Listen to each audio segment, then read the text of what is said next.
সন্ত্রাসীদের লাগাম টেনে ধরুন। 5 আগস্টের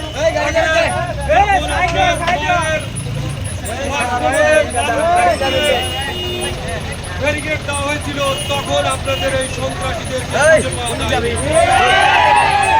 এই হ্যাডাম তখন দেখা যায়নি। আপনারা আওয়ামী লীগ সাজার চেষ্টা করবেন না। আওয়ামী লীগ সাজার চেষ্টা করলে জনগণ এই সন্ত্রাসী হামলার দাঁত পাকা জবাব দিবে।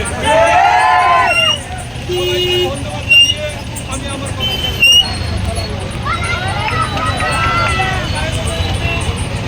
অল্প সময়ের আপনাদের পুলিশে আপনারা এই প্রতিবাদ আজকের এই বিক্ষোভ সমাবেশ